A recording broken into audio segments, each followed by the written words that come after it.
Hello और welcome to magnet brains. मैं रिया चौहान, आपकी दोस्त और host for social science and NTSC. आज आपके लिए लेकर आई हूँ प्रीवियस ईयर क्वेश्चंस ऑफ 2016। तो 2016 के प्रीवियस ईयर क्वेश्चंस हम लोग डिस्कस करने वाले हैं। हम बात करेंगे कि कौन से, देखो स्टेट का नाम मैं आपको नहीं बता रही इसके अंदर, क्योंकि कई बार ऐसा होता है कि आप लोगों को ऐसा लगता है कि ये वाले स्टेट का है तो इसी वाले स्टेट वाले बच्चे को आएगा। तो ऐसा नहीं है। आपके लिए हर स्टेट के पेपर काफ़ी ज़्यादा इंपॉर्टेंट हो सकते हैं, क्योंकि जितने भी अभी तक प्रीवियस ईयर क्वेश्चंस गए हैं मैंने आपको बताए हैं, उसमें वो सब अलग अलग स्टेट्स के थे। तो उसमें मुझे कई सारे क्वेश्चंस कॉमन मिले, है ना, जो उधर भी थे इधर भी थे, इस ईयर में पूछे तो वो दूसरे ईयर में मिल गए। इसलिए आप बिल्कुल ये चिंता मत करो कि कौन सा किस स्टेट में आया है। आपको बस ये करना है कि ज़्यादा से ज़्यादा क्वेश्चन सॉल्व करना है। जितने क्वेश्चन सॉल्व कर सकते हो इतने क्वेश्चन सॉल्व करते रहो बढ़िया से, ठीक है। अब यहाँ पर मैं आपको एक और चीज़ बता देती हूँ कि हो सकता है कि आपको क्वेश्चंस देखते से ही ऐसा याद ना आए, या फिर लगे कि यार ये तो मेरे को बन ही नहीं रहा, या ये तो मेरे को आ नहीं रहा। तो आप बिल्कुल भी चिंता मत करना, क्योंकि शुरुआत में ऐसा होता है ना। बस ये इतना प्रॉमिस करके जाना कि अगर ये क्वेश्चन आपने देखा या कोई भी क्वेश्चन आप आगे अभी पढ़ोगे, तो यहाँ पे देखने के बाद में अगली बार अगर ये क्वेश्चन पूछा जाए तो आप 110% उसको सही लगा के आओगे, है ना। ठीक है, तो यहाँ से हम बात कर लेते हैं हमारे एनटीएससी के क्वेश्चंस की, प्रीवियस ईयर क्वेश्चंस की। कॉम्पिटिटिव एग्जाम में थ्योरी के साथ साथ में, मतलब आपने पूरे कंसेप्ट वीडियोस देख लिए अगर एनटीएससी के, और उतना कर लोगे ना सफिशिएंट है। मैं बता दे रही हूँ, मैंने इतने सारे प्रीवियस ईयर क्वेश्चन सॉल्व करे और ये देखा कि मतलब उतना अगर आप कर लोगे ना, उतने सारे वीडियोस अगर आप कर लोगे तो आपका मोर देन इनफ है। उससे ज़्यादा आप कहीं जाओगे मत और ये प्रीवियस ईयर क्वेश्चंस कर लो, ठीक है। और कुछ प्रैक्टिस पेपर्स अगर आपको लग रहे हैं, जितने प्रैक्टिस पेपर्स आप कर सकते हो इतने प्रैक्टिस पेपर्स कर लो, सफिशिएंट है, कोई दिक्कत नहीं आएगी आपको। बहुत सारे तो कॉमन क्वेश्चन ही देखने को मिल रहे हैं, ठीक है। और बहुत सारे क्वेश्चन ऐसे हैं जो आप खुद से भी लगा सकते हो, जनरल नॉलेज वाले हैं, वो आपको पता है ना। पहले क्वेश्चन की बात कर लेते हैं, by whom Saka era was started, ठीक है। By whom Saka era was started, Saka era किसने शुरू किया था। तो साका एरा पहले तो है क्या, है ना। तो साका एरा क्या है, एक कैलेंडर है। क्या है, कैलेंडर है। तो ऐसा है ऐसा है कि कनिष्क रूलर के बारे में आपने सुना होगा, ठीक है। कुषाण डायनेस्टी के रूलर थे, है ना। तो जब उनको थ्रोन मिला, यानी कि राजगद्दी मिली, है ना, राजगद्दी मिली, यानी कि 78 एडी के अराउंड उनको राजगद्दी मिली थी, है ना।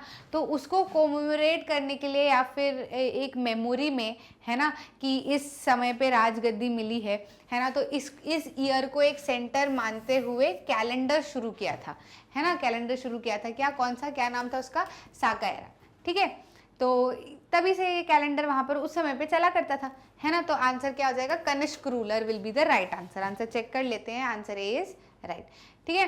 Next question number 2, Avesta belong to which religion. Avesta किस रिलीजन को बिलोंग करता है, मुस्लिम, हिंदू, पारसी या क्रिश्चियन। तो देखो मुस्लिम, हिंदू, पारसी, ये मुस्लिम, हिंदू, क्रिश्चियन में तो आपने नहीं सुना होगा, क्योंकि ये कम्युनिटीज़ ऐसी है जिनके साथ में हम मैक्सिमम रहते हैं।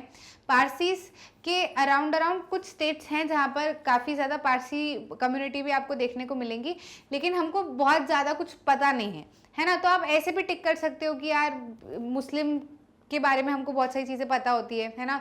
हिंदूज़ के बारे में बहुत सारी चीज़ें पता होती है, क्रिश्चियंस के बारे में बहुत सारी चीज़ें पता होती है ना। अभी अवेस्ता आपने कभी सुना नहीं होगा ज़्यादा, अगर आपके कोई पारसी फ्रेंड है तभी आपने सुना होगा, है ना। तो अवेस्ता आप ऐसे भी पारसीज मान सकते हो, और ऐसे आंसर भी जो है वो पारसी है। ज़ोरास्ट्रियंस जो होते हैं उनके रिलीजन को बिलोंग करता है अवेस्ता, ठीक है, उनके रिलीजन में माना जाता है ना। तो अगर आपके कोई पारसी फ्रेंड है तो उनसे ज़रूर पूछ के आना, है ना, कि क्या होता है, कैसे होता है, क्या क्या चीज़ें होती है उसके अंदर, है ना। क्वेश्चन नंबर 3 की बात कर लेते हैं, which city was founded by Sikandar. Sikandar ने कौन सी सिटी को फाइंड किया था, है ना। तो सिकंदर ने फाइंड किया था आगरा को, ठीक है। ये चीज़ ध्यान रखना हमेशा कि सिकंदर ने आगरा सिटी फाइंड की थी। दीन ए इलाही वॉज रिलेटेड टू। तो दीन ए इलाही किससे रिलेटेड है इन चारों में से। तो एक चीज तो मैं बता दूं दीन ए इलाही के बारे में, देखो ऐसा है कि अकबर जो था उसको सारे रिलीजन में काफी दिलचस्पी थी। मतलब ऐसा नहीं था कि एक ही रिलीजन फॉलो होना चाहिए, या मैं मुस्लिम हूं तो सिर्फ मुस्लिम रिलीजन ही फॉलो होना चाहिए। इसलिए आपने देखा होगा कि उसकी ना अधिकतर दूसरे रिलीजन वाले लोगों के साथ में बनती थी, क्योंकि वो उसमें इंटरेस्ट था एक काफ़ी हर रिलीजन के बारे में जानने का, है ना। तो वो एक मीटिंग भी बिठाया करता था जिसके अंदर वो सारे रिलीजन के जो हेड्स होते हैं, जैसे हिंदूज़ में पंडित है ना, मुस्लिम्स में जो होते हैं, क्रिश्चियंस में जो होते हैं, और भी जो भी रिलीजन्स के हेड होते हैं उनको बिठाया करता था वो एक जगह, और उनकी बातें सुना करता था ऑन वेरियस इशूज़, है ना। तो उसको ये समझ में आया कि यार रिलीजन तो सब कुछ ठीक है, लेकिन ये जो रिलीजियस हेड्स हैं यही सबसे ज़्यादा कन्फ्यूजन फैलाते हैं लोगों के बीच में, है ना। तो उसने शुरू किया था दीन-ए इलाही, यानी कि वन, गॉड इज़ वन, ऐसा, है ना। मतलब भगवान एक ही है जो है, और मतलब वननेस के ऊपर उसने ये एक अलग से रिलीजन निकाला था, दीन-ए इलाही, कि जो भी एक ही भगवान में मानता हो वो इसको फॉलो करे, है ना। तो उसने ये इतनी सारी रिलीजियस में जो उसकी दिलचस्पी थी उससे कंक्लूजन निकाला था, आप ये समझ सकते हो, ठीक है। तो अकबर क्या हो जाएगा, is the Din-e Ilahi is related to Akbar.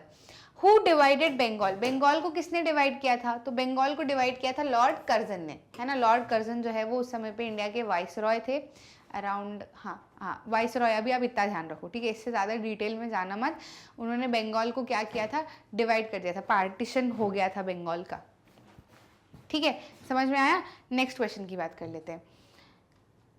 Who among the following was associated with news paper Kesari, Kesari news paper किससे एसोसिएटेड है, तो केसरी न्यूज पेपर जो है वो बाल गंगाधर तिलक, यानी कि हमारे जो, हाँ लोकमान्य तिलक भी कहा जाता है, बाल गंगाधर तिलक उनसे रिलेटेड है। He use to write this newspaper, और ये मराठी न्यूज़पेपर था उस समय पे जब हमारा ये फ्रीडम फाइटिंग वगैरह चल रही थी, तब ये लिखा करते थे, सारी अपडेट्स डाला करते थे उसके अंदर, ताकि ज़्यादा से ज़्यादा लोगों तक पहुँच सके, ठीक है। हु रोड चंद्रकांता, चंद्रकांता किसने लिखी थी, तो चंद्रकांता पहले है क्या, मज़ा आएगा आपको, बहुत अच्छी नॉवेल है बिटवीन टू लवर्स, है ना। और वो दोनों लवर्स अपोजिट है, मतलब एक राइवल कम्युनिटी को बिलोंग करते थे, राइवल किंगडम्स को बिलोंग करते थे।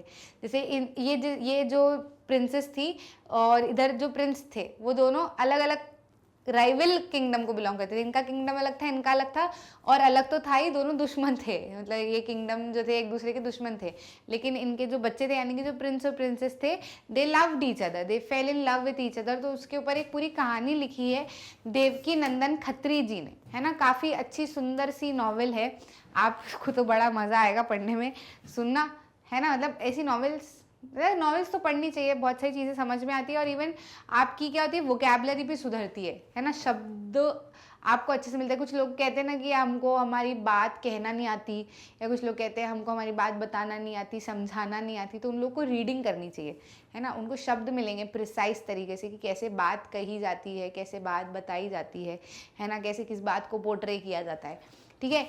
What is called, who is called the grand old man of India? India के ग्रैंड ओल्ड मैन किन्हें कहा जाता था, तो इंडिया के ग्रैंड ओल्ड मैन दादा भाई नौरोजी को कहा जाता था, ठीक है। He was one of the founding members of Indian national Congress, और हमारे फ्रीडम स्ट्रगल में काफ़ी इंपॉर्टेंट हिस्सा रहा है इनका, ठीक।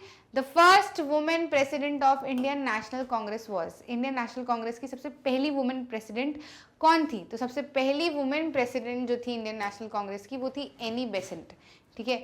एनी बेसेंट सबसे पहली प्रेसिडेंट थी ऑफ इंडियन नेशनल कांग्रेस, ठीक है।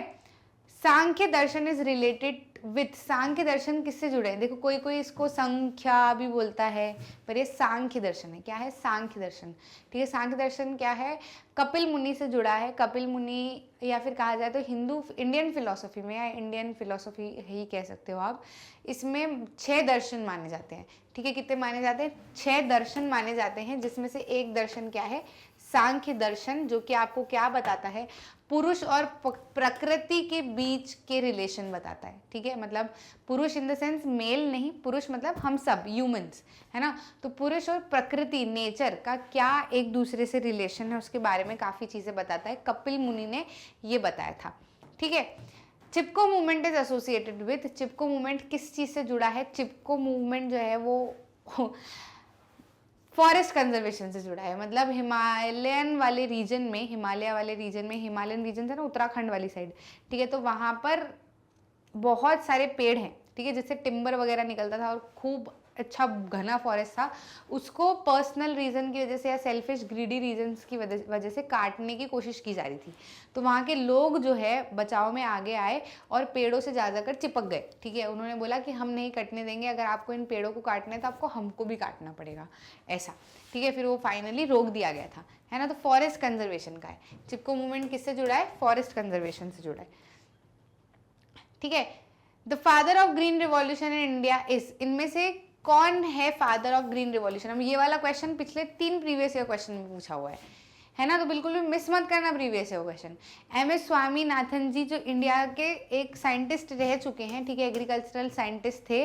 बेसिकली तो देखा जाए तो नॉर्मन का पूरे वर्ल्ड में ग्रीन रिवॉल्यूशन चल रहा था। फिर इंडिया तक ये जब बात पहुंची तो जो भी कंसर्न्ड इंटरेस्टेड पीपल थे उनको लगा कि यहाँ पर भी शुरू होना चाहिए। तो ऑब्वियसली एग्रीकल्चरल साइंटिस्ट जो है रहेंगे वो काफ़ी ज़्यादा इंटरेस्टेड रहेंगे ना इस चीज़ में, तो उनको भी लगा कि यहाँ पर भी शुरू करना चाहिए, नई टेक्नोलॉजी लानी चाहिए, ठीक है, जिससे कि क्या हो, फर्टिलाइजर, इंसेक्टिसाइड, पेस्टिसाइड, जिससे हमारा एग्रीकल्चर और अच्छा हो, है ना। क्योंकि अभी तक या शुरुआत से ही हमारा बैकबोन रहा है एग्रीकल्चर, उसको सुधारने के में काफ़ी बड़ा हाथ रहा ग्रीन रिवॉल्यूशन का, और ग्रीन रिवॉल्यूशन के पीछे काफ़ी बड़ा हाथ रहा एमएस स्वामीनाथन जी का, ठीक है। तो MS Swaminathan is the right answer. Jharia, Raniganj and Bokaro are famous for, तो ये तो आपको नाम याद रखना ही है, कोल के लिए फेमस है, और तीनों को साथ में याद रख लो, ऐसे राइमिंग जैसे लगते हैं, झारिया, बोकारो एंड रानीगंज, है ना।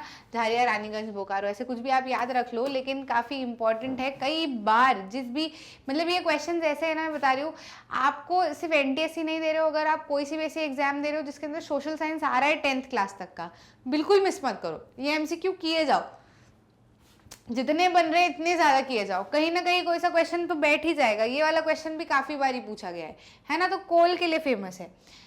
When was the Project Tiger launched? Project tiger कब लॉन्च किया गया था? तो इट वॉज लॉन्च इन 1973। आपकी 10th क्लास की ज्योग्राफी की जो किताब है, फॉरेस्ट एंड वाइल्ड लाइफ वाला जो चैप्टर है हमारा, उसके अंदर बताया गया है प्रोजेक्ट टाइगर के बारे में। तो 1973 में शुरू किया गया था, क्योंकि ये सब पता चला था कि टाइगर्स की पॉपुलेशन काफ़ी ज़्यादा कम हो गई है इंडिया में, है ना। तो फिर उनको बचाने के लिए प्रोजेक्ट टाइगर की शुरुआत की थी। नेपानगर कहाँ पर है?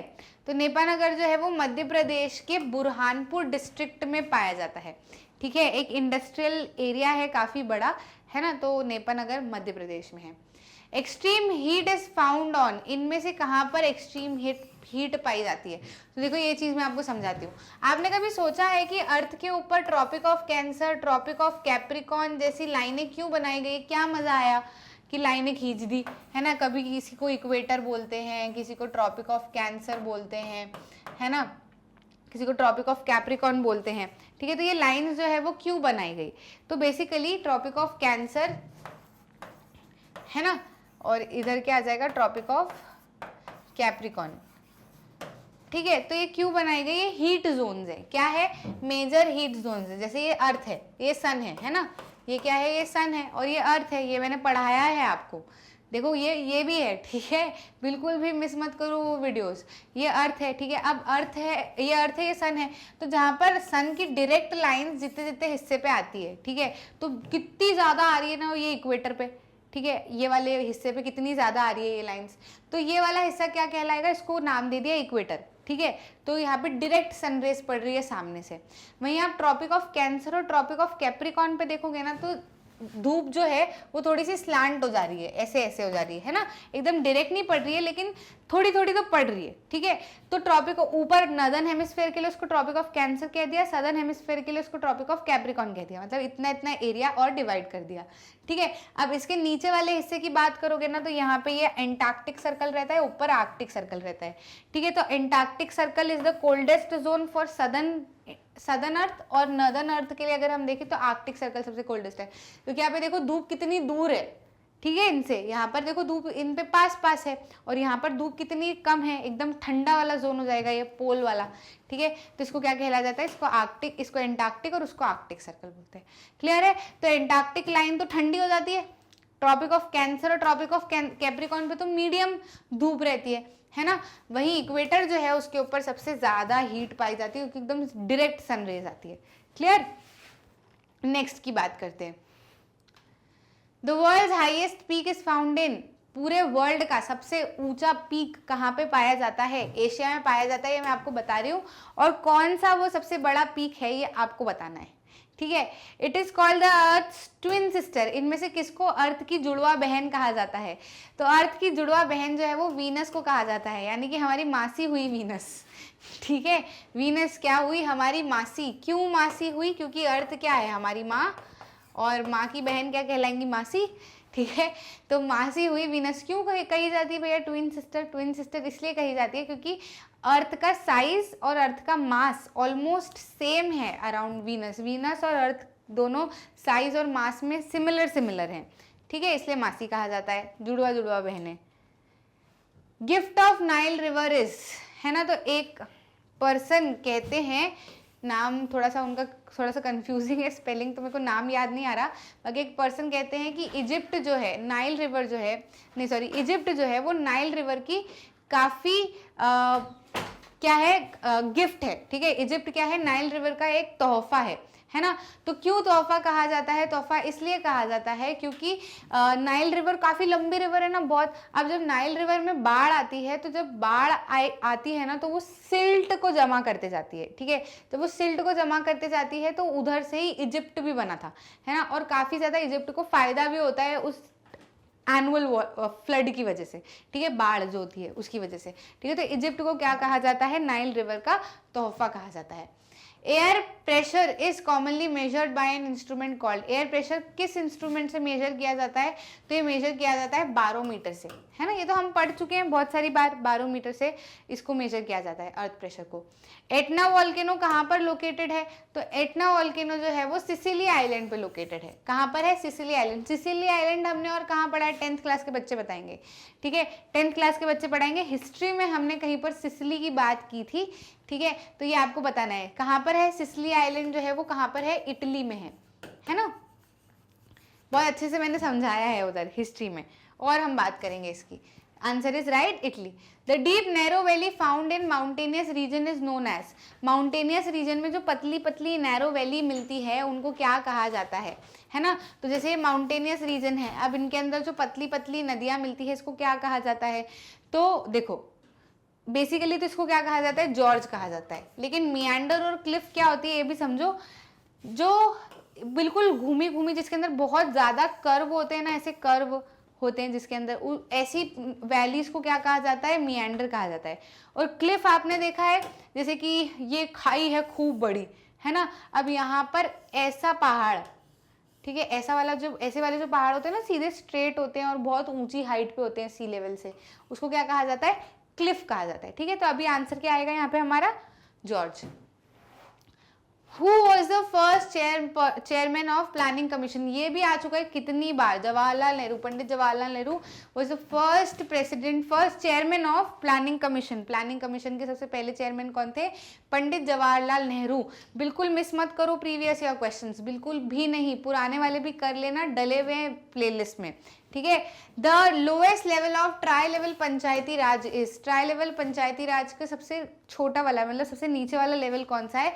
जो ऊपर हम देखते हैं ना, सेंटर, फिर स्टेट, है ना, फिर उसके बाद में पंचायती राज आ जाता है, पूरा लोकल गवर्नमेंट जो आ जाती है, ठीक है। तो उसके अंदर सबसे लोएस्ट लेवल क्या है? विलेज पंचायत। विलेज पंचायत से शुरू होती है ना, मैंने आपको बताया था पंचायती राज में 10th क्लास में आप पढ़ते हो सिविक्स के अंदर, ठीक है। तो village panchayat is the lowest level. United Nations Organisation was founded in. United Nations Organisation, है ना, पूरे देश को बचाने वाला, एवेंजर भी कह सकते हो आप, ठीक है, पर वैसे उसका कोई, ठीक है, पर अभी कुछ बोलते नहीं अपन।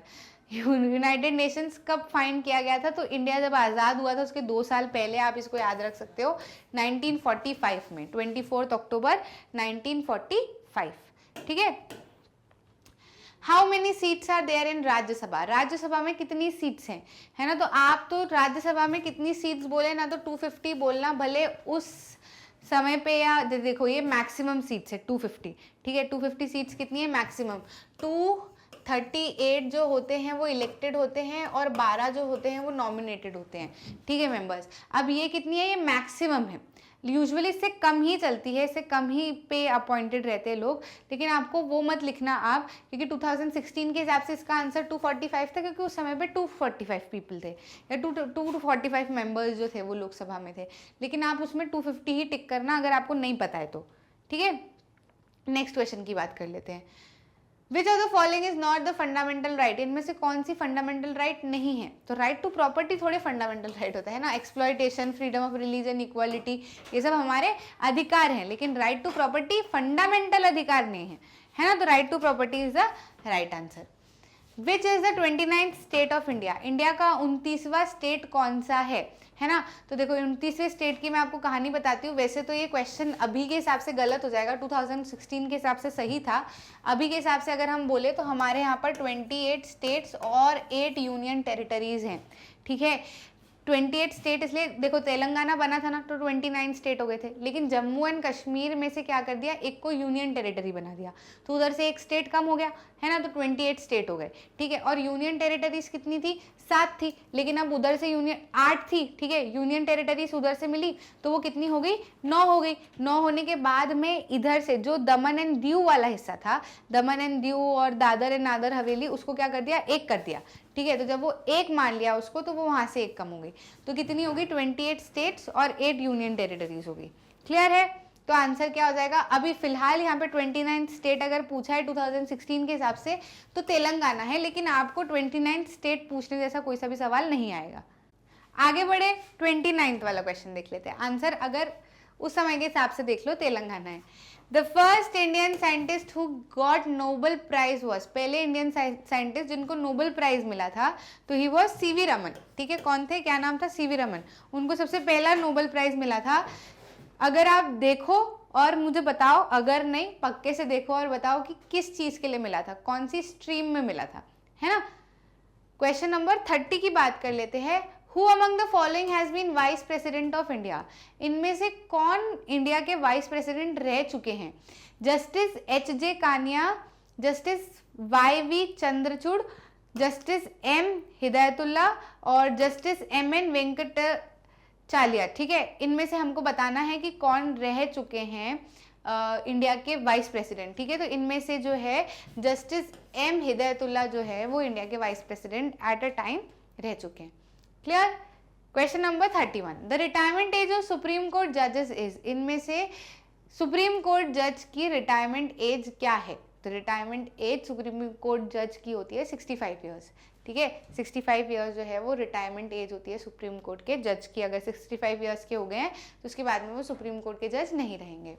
द प्रधानमंत्री जनधन योजना इज रिलेटेड टू, इनमें से किस चीज से रिलेटेड है प्रधानमंत्री जनधन योजना? तो प्रधानमंत्री जनधन योजना जो है वो लाई गई थी फॉर पीपल, ताकि वो अपना सेविंग्स अकाउंट्स वगैरह सब कुछ क्या कर सके, मेंटेन कर सके, और उससे उनको थोड़ा बहुत फायदा हो, जैसे पेंशन वगैरह है तो ये सारा काम इजी हो जाए, है ना। तो प्रधानमंत्री जनधन योजना बैंकिंग से रिलेटेड है, ठीक है। किससे रिलेटेड है? बैंकिंग से related. When did the community development program start in India? Community development programme India में कब स्टार्ट हुआ था? तो इंडिपेंडेंस के जस्ट बाद 1952 में कम्युनिटी डेवलपमेंट प्रोग्राम इंडिया में स्टार्ट हुआ था।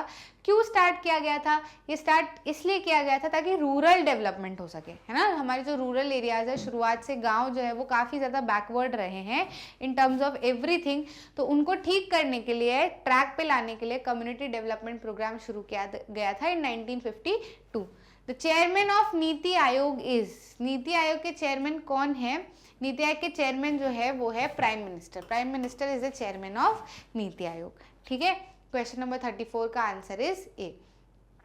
The duration of 12th 5-year plan in India is, इनमें से 12th 5-year प्लान इंडिया का जो ड्यूरेशन है वो कब रहा, मतलब कौन से ईयर का 5-year प्लान 12th था, ठीक है, इंडिया के लिए? तो वो था 2012 2017 वाला ही, है ना। तो यही क्या था, 12th 5-year प्लान था इंडिया का। हाँ, ये हो गया। Who build the Khajuraho temple? Khajuraho temple किसने बनवाए? तो खजुराहो टेम्पल जो है वो चंदेला रूलर ने बनवाए थे। किसने बनवाए थे? चंदेला रूलर ने।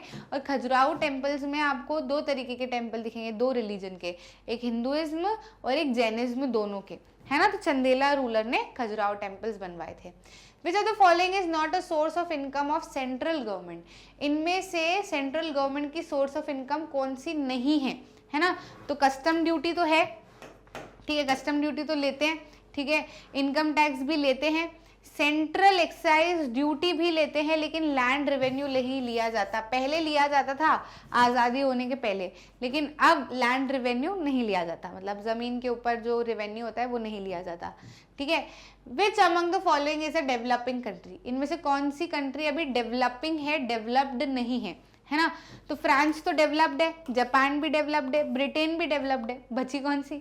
अर्जेंटीना, है ना। तो ये भी इंडिया जैसे डेवलपिंग कंट्री है, ठीक है। A crop grown in zaid is? ऐसी क्रॉप जो कि ज़ैद सीजन में ग्रो की जाती है वो है वाटरमेलन, ठीक है। कौन सी क्रॉप है? Watermelon. A crop grown in zaid season is watermelon, है ना। क्योंकि ज़ैद सीजन में किस तरीके की क्रॉप की जाती है? 2-3 महीने का इंटरवल होता है, तो इसमें फ्रूट्स, वेजिटेबल्स वगैरह सब आसानी से ग्रो कर लिए जाते हैं।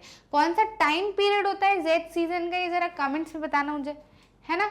नेक्स्ट क्वेश्चन की बात कर लेते हैं। White revolution is related to? White revolution इनमें से किस चीज से रिलेटेड है? ठीक है, तो व्हाइट रिवॉल्यूशन रिलेटेड है विथ डेयरी, है ना। ये एग्रीकल्चर पीछे वाला ही आ रहा है, डेयरी से रिलेटेड है। कलर के हिसाब से देख लो, देखो ब्लू रिवॉल्यूशन फिशरीज से रिलेटेड है, ग्रीन रिवॉल्यूशन वेजिटेबल से रिलेटेड है ना, और व्हाइट रिवॉल्यूशन डेयरी से रिलेटेड है, ठीक है। कलर्स के हिसाब से समझ सकते हो, क्लियर। तो 40 क्वेश्चंस हमारे जो है वो फिनिश होते हैं, है ना। इसी तरीके से वीडियोस जो है वो आपको अवेलेबल है सारी जगह पर मैग्नेट ब्रेन्स पे, और हमारा हिंदी मीडियम चैनल भी बन चुका है, आप एक्सेस कर सकते हो, ठीक। बिल्कुल भी हाथ जोड़ के आपसे सविनम्र निवेदन है कि आप प्रीवियस ईयर क्वेश्चन बिल्कुल न छोड़ें बच्चों, बिल्कुल भी मत छोड़ना। आप कहीं से भी क्वेश्चन आपको बन सकता है, और जितने क्वेश्चंस प्रैक्टिस करोगे उतना ज़्यादा अच्छा है, ठीक है। बढ़िया क्वेश्चंस की प्रैक्टिस करते रहो करते रहो करते रहो, जितने हो जाए। एक बार वो सारे 30, 31, 32 जितने वीडियो है उनको पढ़ लो, उनको समझ लो, उनको सुन लो। 1 महीने भी अगर आपने टाइम दे दिया ना इसको तो बहुत है, ठीक है, मतलब बहुत ही है।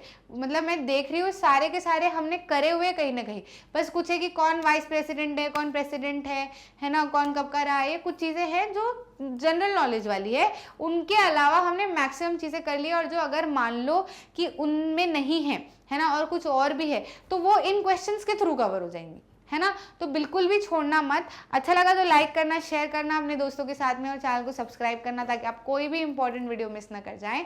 मिलते हैं अगले क्वेश्चन में।